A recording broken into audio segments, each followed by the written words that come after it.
आप इमेजिन करो कि आप रोज सुबह उठ रहे हैं और आपको बहुत ज़्यादा बॉडी पेन है, फटीग है, थकावट है, आपको स्लीपिंग इश्यूज हो रहे हैं, आप प्रॉपरली कंसंट्रेट नहीं कर पा रहे अपने काम पे और आपके सारे टेस्ट नॉर्मल आ रहे हैं। आपने डॉक्टर्स को दिखाया, वो कह रहे हैं कि सब कुछ नॉर्मल है, yet the pain is real.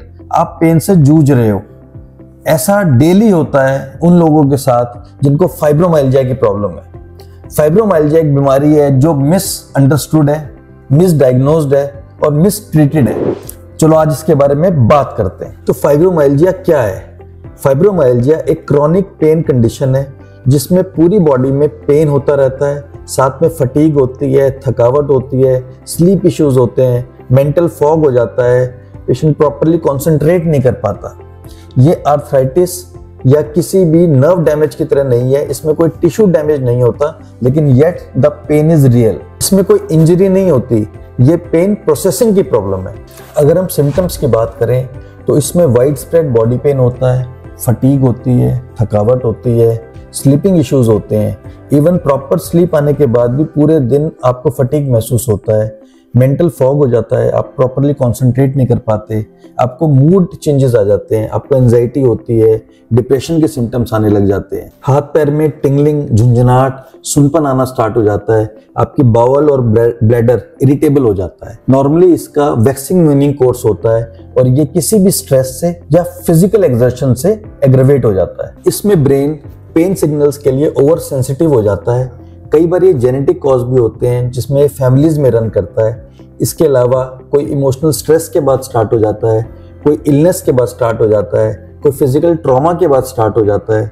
कई बार ब्रेन में आपकी डोपामिन और आपके सेरोटोनिन की कमी की वजह से, केमिकल इम्बैलेंस की वजह से फाइब्रोमाइल्जिया के सिम्टम्स आते हैं। नॉर्मली ये फीमेल्स में एज कम्पेयर टू मेल्स ज्यादा होता है। 30 to 50 ईयर्स की एज में ये ज्यादा पाया जाता है, लेकिन ये किसी भी एज पे हो सकता है। इसका क्लिनिकल डायग्नोसिस होता है, कोई ऐसा ब्लड टेस्ट या कोई ऐसा स्कैन नहीं है जो उसको कंफर्म करे। अगर पेन 3 महीने से ज्यादा लास्ट कर रहा है, कोई और रीजन नहीं मिल रहा पेन का, आपको जगह जगह बॉडी में टेंडर पॉइंट्स हैं, इसके अलावा अगर एसोसिएटेड सिम्टम्स हैं जैसे फटीग, स्लीप इश्यूज और मेंटल फॉग, तो ये फाइब्रोमाइल्जिया के सिम्टम्स होते हैं।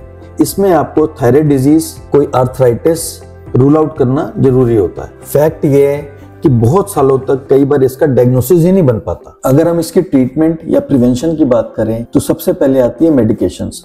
कुछ मेडिसिन इसमें बहुत हेल्प करती हैं, जैसे डुलोक्सिटिन, प्रीगाबलिन, कुछ एंटी डिप्रेसेंट्स और कई बार आपको पेन किलर्स भी देने पड़ते हैं। इसमें लाइफस्टाइल बहुत इंपॉर्टेंट है, जिसमें सबसे पहले आता है रेगुलर लो इम्पैक्ट एक्सरसाइजेस जैसे yoga, walking, swimming. Sleep hygiene बहुत इंपॉर्टेंट है। आपको सेम टाइम पे सोना है, सेम टाइम पे जागना है। दोपहर के 2 बजे के बाद आपको कैफीन इंटेक नहीं करना है। सोने से 1 घंटा पहले आपको स्क्रीन नहीं देखनी है और सोने के टाइम पे आपको डार्क और क्वाइट होना चाहिए। इसमें स्ट्रेस मैनेजमेंट बहुत इंपॉर्टेंट है, जिसमें हेल्प करती हैं yoga, meditation, deep breathing exercises. आपको अपना वर्क लाइफ बैलेंस मेंटेन करना है। एंटी इन्फ्लेमेटरी डाइट का बहुत बड़ा रोल है फाइब्रोमाइल्जिया में।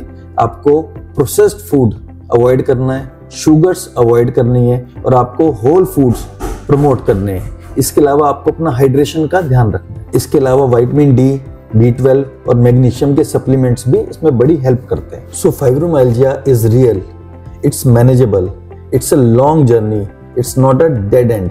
सो टॉक टू योर न्यूरोलॉजिस्ट।